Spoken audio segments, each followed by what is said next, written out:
10% विश्व शक्ति रात्रि में सोते समय मिलती है आपको, और वो 10% जो है आपको तरोताज़ा बना देती है, उससे आप खिले नज़र आते हैं, मुस्कुराते नज़र आते हैं, नई ताकत आपको मिलती है।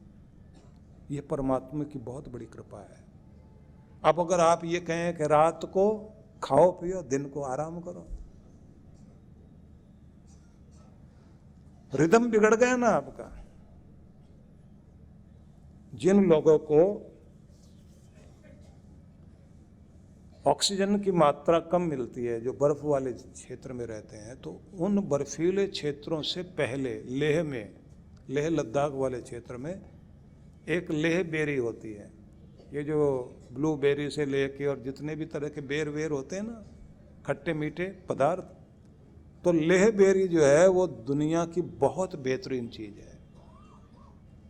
उसे अगर कोई खाता है, उसका स्वाद लेता है या उसका जो है शरबत पीता है, तो उसकी ऑक्सीजन की मात्रा शरीर में बहुत तेज़ी से आती है, और वो जो फेफड़ों पर गलत असर आ रहा होता है वहाँ जाकर वो ठीक होने लग जाता है। जो लोग रात्रि में ड्यूटी करते हैं उनको ज़्यादातर उसे पीने के लिए बोला जाता है कि वो लेह बेरी जो है उसका सेवन करो, और दिन में सोना पड़ता है तो छाछ पियो या नारियल, जिससे आपकी जो है ड्यूटी ठीक हो। पुलिस के अधिकारी बेचारे, ज़्यादातर पुलिस वाले लोग, आप लोग तो सिर्फ थाने वालों से परिचित है ना, लेकिन थाने में तो थोड़े से होते हैं, ज़्यादातर वो लोग हैं जो आपकी रक्षा में लगे रहते हैं रात दिन।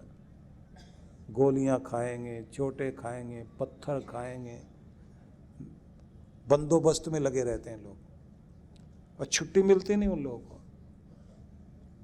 हम लोगों को केवल पुलिस का एक ही रूप याद है कि खाकी वर्दी और लगने लगी सर्दी, हाथ कांपने लगते हैं। लेकिन कोई भी व्यक्ति जो रात में ड्यूटी देते हैं उन लोगों के लिए ऐसी व्यवस्था की गई है, प्रकृति ने ऐसे उन लोगों के लिए भी व्यवस्था दी है।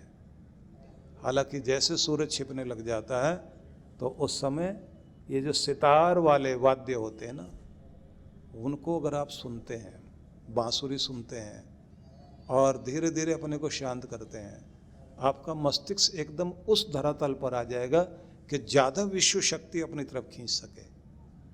इसलिए बड़ा अलग तरह का विज्ञान है ये। तो परमात्मा ने अपनी बहुत बुद्धिमत्ता से, उसकी अनंत प्रज्ञा से इस सृष्टि की रचना हुई है, और सर्वत्र उसके नियम है। तो ये बताया गया कि उसका सिर सब और है, मतलब बुद्धिमत्ता से उसकी सारी दुनिया काम कर रही है।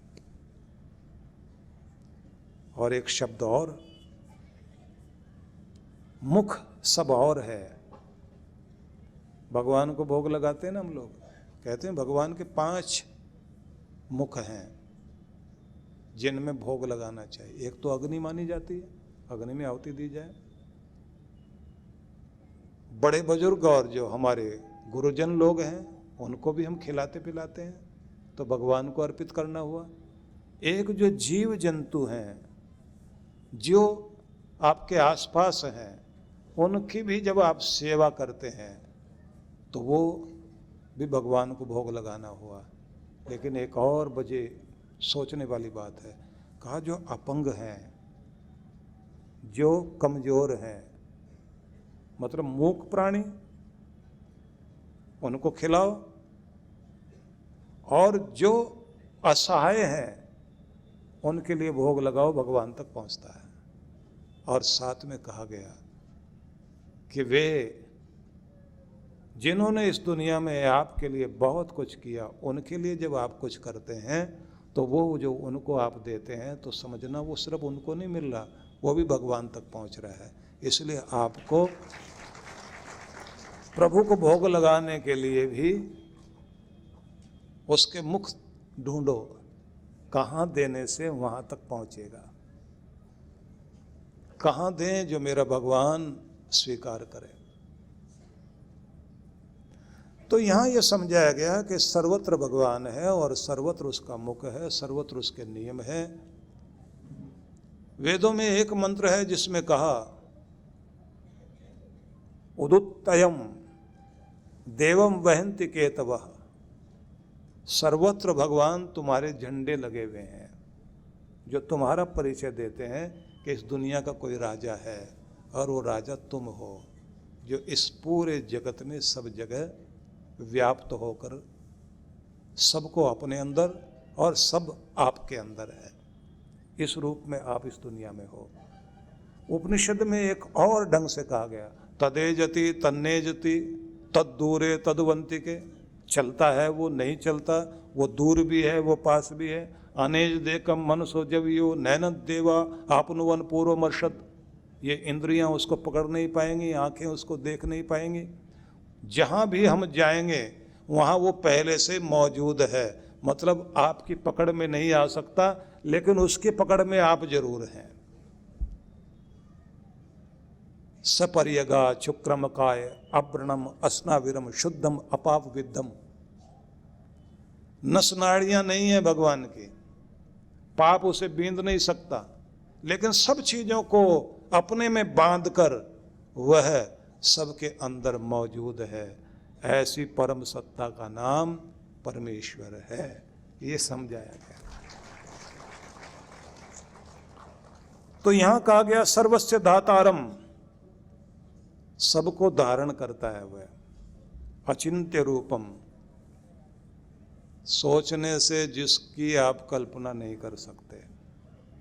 आदित्य वर्णम तमस परस्तात्, जैसे कहा गया ना, ऐसे भगवान के संबंध में यहाँ का सर्वम आवृत्य तिष्ठति, सबको अपने अंदर रखकर सबके अंदर बैठा हुआ है। मतलब भगवान अति सूक्ष्म सत्ता है। नहीं समझ में आए तो ऐसे समझ लीजिए, भगवान कोई व्यक्ति नहीं है, फिर वो एक शक्ति है। कैसी शक्ति? सबसे बड़ी शक्ति, ऐसी शक्ति जो पूरे संसार को नियमों में बांधकर सबको व्यवस्थित करती है। जैसे आपकी आत्मा एक शक्ति है, निकल गई शरीर से तो शरीर, आंखें वही, मुंह वही, कान भी वही, हाथ भी वही, लेकिन हाथ हिलते नहीं अब, क्योंकि जो इसका राजा था वो चला गया। आत्मा के जाते ही तो इस शरीर में कुछ भी नहीं घटता, बस शरीर, जैसे आत्मा जाने लग जाती है ना, उससे पहले सारे शरीर के जितने भी अंग हैं, जो सेल्स हैं, जो कोशिकाएं हैं, वो सब चीज़ों को नष्ट करने में लग जाती हैं। शरीर में क्षीणता आते आते सब चीज़ें नष्ट होने लग जाती। छोड़ा, प्राण छोड़े, आत्मा गई, 20 मिनट तक मस्तिष्क जरूर उस समय धीरे धीरे धीरे धीरे अपनी उस पोजीशन में आता है जब सब चीज़ों को छोड़कर समेटकर आत्मा के साथ जाता है। 17 चीज़ें आत्मा के साथ चली जाती हैं, जिसको बोलते हैं सूक्ष्म शरीर, और एक चीज़ और साथ जाती है जिसे कहते हैं कारण शरीर। अब विषय न बदले, फिर वहीं आते हैं जहाँ से चले थे। इस सारे संसार को व्यवस्थित करके भगवान चला रहे हैं। ऐसे गीताकार ने यहाँ समझाया कि सब में वो स्थित है और सब उसके कंट्रोल में है। वो इस धरती को गतिमान किए हुए है, लेकिन संभाले हुए भी है। 60,000 माइल प्रति घंटे की गति से आपकी पृथ्वी चल रही है। ऐसा हवाई जहाज है जिस पे आप बैठे हुए हो, और खुदाई करें पृथ्वी की, तो आप जैसे जैसे नीचे खोदते जाएंगे तो थोड़ा सा कीचड़, थोड़ा पानी, कंकर पत्थर सब मिलते मिलते, और अगर गहरे में चले गए तो बड़ी भयंकर आग है वहाँ। जहाँ से फटकर वो आग बाहर आती है, ज्वालामुखी फटता है जब, तो आग ही तो निकलती है। तो आग के गोले पर आप हैं, आग का गोला, उसी में पानी भी रखा हुआ भगवान ने, और आपकी जमीन की 6 इंच की जो परत है उसमें उपजाऊ रूप दे रखा है, बीजों को उगाने का काम। और यहीं ये सारे पेड़ पौधे जो उग रहे होते हैं, ये शुरू में ऊपर वाली परत से खुराक लेते लेते नीचे जाते हैं। ऊपर वाला जो कुछ जड़ें होती हैं वो ऊपर के पोषक तत्व दे रहे होते हैं, और जो नीचे की जड़ें हैं वो पानी खींच रही होती हैं। और कुछ जड़ें इतनी कमाल की होती हैं, ऊपर से जैसे बारिश होगी तो पानी को खींचते खींचते जड़ों से जाते जाते नीचे एक कुंड बन जाता है। ये रिजर्व वाटर रखते हैं अपने पास सारे पेड़, और थोड़ा सा उनसे छन करके और नीचे चला जाता है, वहाँ जा कर के कुंड बन जाता है, और फिर ऐसे छोटे छोटे कुंड बने हुए हैं नीचे। उसी में आप जो है अपना हैंड पंप लगा के, जैसे आप स्ट्रॉ लगा के पानी पीते हैं ना, ऐसे ही आपने हैंड पंप लगा रखा, उससे निकाल रहे पानी। बड़ी अजीब व्यवस्था रखी हुई है। और भगवान ऐसे करते हैं, कितना गंदा संदा पानी है लेकिन मिट्टी में से साफ होते होते आपके पीने लायक बना देते हैं। और फिर ऐसे नहीं छोड़ते, उसमें अपने मिनरल्स डाल देते हैं। उसमें सोना, चांदी, तांबा, निकल, ये लोहा वगैरह सब डाल के ऐसा कर देते हैं उस पानी को कि जब आप उस पानी को पीते हैं तो वो जो मिनरल्स वाला वाटर होता है वही आपके शरीर को ठीक रखता है। और जब आप जो है ये बोतल वाला पीते हैं, इसमें कुछ भी नहीं होता। पहले बोलते थे इसको मिनरल वाटर, ये मिनरल वाटर नहीं है, उसमें मिनरल सही नहीं। मिनरल्स वाला तो नीचे रखा, पेड़ के नीचे भगवान ने जमीन के अंदर डाल रखा। स्ट्रॉ लगाओ, निकालो पानी बाहर। बड़ा अद्भुत है भगवान। 60,000 माइल की गति से पृथ्वी घूम रही है, सूरज के चक्कर लगा रही है, उसके ऊपर आप बैठे हुए हिल डुल नहीं रहे। लेकिन कभी अगर थोड़ी सी हिल जाए तब लोग कहते हैं भगवान दया करना। सुबह सुबह आपकी परंपरा है कि उठ कर के धरती माँ को स्पर्श करते हुए माथे से हाथ लगाओ और कहो, धरती माँ हम तुम्हारे ऊपर पाँव भी रखते हैं, तुम हमें बसाती हो। इसको वसुंधरा कहते हैं। तो आप सोचिए कि सबको बसाने वाली, सबको बैठाने वाली, सबको अपने में संभालने वाली ये हमारी वसुंधरा, ये हमारी धरती माँ, इसके लिए धन्यवाद करें। घूम रही है लेकिन इस सारे को व्यवस्थित किए हुए है वो दुनिया का मालिक। तो कहते हैं कि वो सब जगह है और सबको अपने कंट्रोल में लिए हुए है। और अगर थोड़ा सा पानी भी हिल जाए तो समुद्र क्या है, कटोरा, और उस कटोरे में क्या रखा हुआ भगवान ने, पानी। और पानी भी ऐसा उछल रहा है ऐसे ऐसे, और वो भी तो घूम रहा है ना गोल गोल पृथ्वी के साथ। और कमाल की बात ये, छलक करके इधर उधर गिरता नहीं, और अगर कभी छलक जाए तब आती है सुनामी, और कितनी भयंकर होती है। भगवान ना करे कि कहीं सुनामी आए। जापान में जब वहाँ के इतने सारे यंत्र लगे हुए थे तो उन लोगों ने थोड़ी देर पहले यह कहा कि समुद्र वहाँ से कहीं से एक जगह प्रकंपन हुआ, धरती के अंदर तेज प्रकंपन हुआ और वहाँ से होती हुई सुनामी उठेगी और इन स्थानों में जा कर के वो तबाही पैदा कर देगी। सारे टीवी पर समाचार आने लगे और इधर 4 हेलीकॉप्टर में कैमरे लगा लगा करके वहाँ के बहुत सारे साइंटिस्ट और टीवी वाले लोग कैमरे लगा करके 4 हेलीकॉप्टर से फोटो खींचने के लिए चले। और स्क्रीन पर आप लोगों ने भी देखा होगा वो दृश्य, कैसे जो है सुनामी की लहरें आ रही हैं और सामने सामने देखते देखते एक शहर, उसके बड़े बड़े जो है ओवर ब्रिज कैसे वो कागज के जैसे बनाए हुए खिलौने हों ऐसे टूट टूट कर गिर रहे हैं। हम लोगों की ताकत ही क्या है, किस चीज पर अहंकार करें। उसके पानी का सामना हम नहीं कर सकते, उसकी हवा का सामना हम नहीं कर सकते। वो थोड़ा सा इसको धरती को हिला दे तो हमारी हालत खराब हो जाती है। और अगर वो हमें संभाले हुए है तो थैंक्स करने को भी हम तैयार नहीं होते। कितने हम लोग एहसान फरामोश लोग हैं। कोई हमारे लिए थोड़ा सा रुमाल ही हमारा गिर जाए, उठा के कोई दे दे, तुरंत थैंक यू बोलते हैं। और जो रोज हमें इतना कुछ दे रहा है उसको थैंक्स नहीं करते। सुबह शाम थैंक्स करने का नाम ही प्रार्थना करना है, इसी का नाम भक्ति है।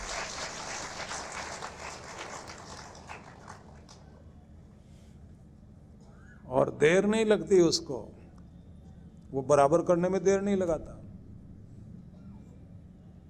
जब भूकंप आया था ना गुजरात में, उस समय तो एक झटके में बराबर कर दिया था भगवान ने सबको। बॉम्बे के बड़े बड़े सेठ जो है अपना घर छोड़ के, क्योंकि बिल्डिंगें ऐसी ऐसी हिल रही थी। भुज में आया भूकंप और असर बॉम्बे तक था, और ये एक बार झटका देने के बाद वो फिर भी थोड़ी थोड़ी देर के बाद में, कभी 3 मिनट बाद, कभी 20 मिनट बाद कंपन आते रहते हैं। और जो ज़्यादा ऊंची बिल्डिंग में रहेगा उसको तो ज़्यादा हिलेगा। अपनी अपनी बिल्डिंगें छोड़ के समुद्र के किनारे कार खड़ी करके लोग जो है अपना बिस्तर लगा के वहीं लेट गए। रात बीते, क्योंकि होटल में जाए तो होटल भी हिल रहा है, होटल भी तो ऊंची बिल्डिंग है। कार में से अपना बिस्तर निकाला, समुद्र किनारे बिछाया और वहाँ लेट गए। लगता है आज तो सारी रात यहीं बितानी पड़ेगी। इतनी देर में कुछ लोग आगे बोले खड़े हो जाओ, खड़े हो जाओ, खड़े हो जाओ। बोले क्यों? बोले हमारी जगह है। बोले कौन है? हम लोग भीख मांगते हैं, हम ही सोते हैं यहाँ पर। उनसे कंपटीशन हो गया, झगड़ा। नहीं हम सोएंगे, वो कहता हम सोएंगे। अब आदमी माथे पर हाथ मार रहा है और ये कह रहा है एक झटके में तूने भिखारियों के साथ लिटा दिया और वहां भी झगड़ा हो रहा है, हमें भी सोने दे भाई।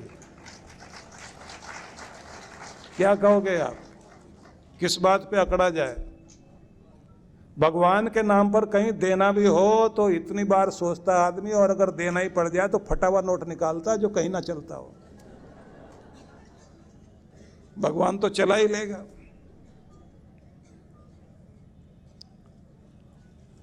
तो जब हम शुक्रगुजार नहीं होते तो समझ लेना चाहिए कि हम भगवान की कृपा से वंचित होते हैं। ये श्लोक जो मैं आपको सुना रहा हूँ बहुत अद्भुत श्लोक है। अगला श्लोक फिर आपको सुना रहा हूँ। भगवान की महिमा का ही वर्णन करते हुए कहा गया। ये 8वें अध्याय का 9वां श्लोक है। ये भी आपके पास होना चाहिए। कविम पुराणम अनुशासितारम अणोअणीयांसम मनुस्मरेत यह सर्वस्य धातारम अचिंत्य रूपम आदित्य वर्णम तम स परस्तात्। बहुत प्यारा श्लोक दिया भगवान ने। क्या है वो परम सत्ता? कविम क्रांतदर्शी, सब कुछ जानने वाला, सर्वज्ञ। हमारा ड्रामा भी जानता है। हम लोग जो नाटक करते हैं ना भगवान के आगे, बस इस बार मौका दे भगवान, आगे देखना कितना बढ़िया आदमी बन के चलूँगा, फिर तो कभी गलती करूँगा ही नहीं। भगवान कहेंगे 300 बार मौका दिया तुम्हें, और तुझ जैसा ड्रामेबाज मैंने आज तक नहीं देखा। हर बार नया ड्रामा, नया ड्रामा। ऐसा नौटंकी बाज कोई है ही नहीं जैसा इंसान है।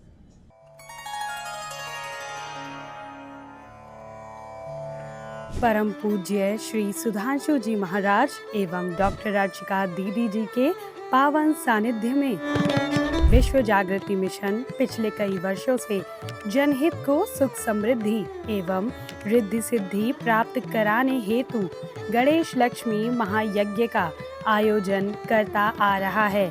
इसी क्रम में इस वर्ष भी आनंदधाम आश्रम के पवित्र प्रांगण में 16 से 19 अक्टूबर 2024 तक 108 कुंडीय गणेश लक्ष्मी महायज्ञ आयोजित किया जा रहा है, जिसमें गणेश लक्ष्मी के महाजाप के साथ साथ मंत्राहुति विशेष रूप से होगी। साथ ही 17 अक्टूबर को वरदान सिद्धि साधना में सम्मिलित होकर देव गुरु कृपा प्राप्त करें। कार्यक्रम की रूपरेखा दिनांक 16 से 19 अक्टूबर 2024 प्रातः 8 बजे। विशेष कार्यक्रम 17 अक्टूबर वरदान सिद्धि साधना एवं शरद पूर्णिमा पर गुरु दर्शन। आयोजक विश्व जागृति मिशन। आप सपरिवार इस कार्यक्रम में सादर आमंत्रित हैं। आप घर बैठे भी यज्ञ में भाग ले सकते हैं। यज्ञ में यजमान बनने के लिए संपर्क करें। माता पिता एवं वृद्ध जनों के प्रति सम्मान व्यक्त करने का और हृदय से कृतज्ञता ज्ञापित करने का तथा अपने कार्यों से समाज व राष्ट्र को गौरवान्वित करने वाले अति विशिष्ट जनों के सम्मान का पर्व है श्रद्धा पर्व। परम पूज्य सद्गुरुदेव श्री सुधांशु जी महाराज एवं डॉक्टर अर्चिका दीदी जी के पावन सानिध्य में विश्व जागृति मिशन पिछले 27 वर्षों से श्रद्धा पर्व महोत्सव के अवसर पर अति विशिष्ट जनों को, जिनमें Shri Bandaru Dattatreya, doctor Harshvardhan, doctor Naresh Trehan, Shri Shivpal Gupta, Shri GP Bhagat जैसे अनेकों राष्ट्र व समाज सेवकों को सम्मानित करता आ रहा है। कार्यक्रम की रूपरेखा दिनांक 2 अक्टूबर 2024 प्रातः 10 बजे, स्थान आनंद धाम आश्रम बक्करवाला नई दिल्ली। आयोजक विश्व जागृति मिशन। संपर्क सूत्र। आप सपरिवार सादर आमंत्रित हैं। परम पूज्य सद्गुरुदेव श्री सुधांशु जी महाराज के पावन सानिध्य में विराट भक्ति सत्संग दिनांक 3 से 6 अक्टूबर 2024। कार्यक्रम की रूपरेखा 3 अक्टूबर, समय शाम 4:30 से 7 बजे। 4 से 6 अक्टूबर प्रातः 8:30 से 11 बजे, शाम 4:30 से 7 बजे। विशेष कार्यक्रम 6 अक्टूबर मंत्र दीक्षा दोपहर 12:15 बजे। स्थान Rana heritage bypass road, Sirhind. आयोजक विश्व जागृति मिशन सरहिंद मंडल। संपर्क सूत्र। आप सपरिवार सादर आमंत्रित हैं।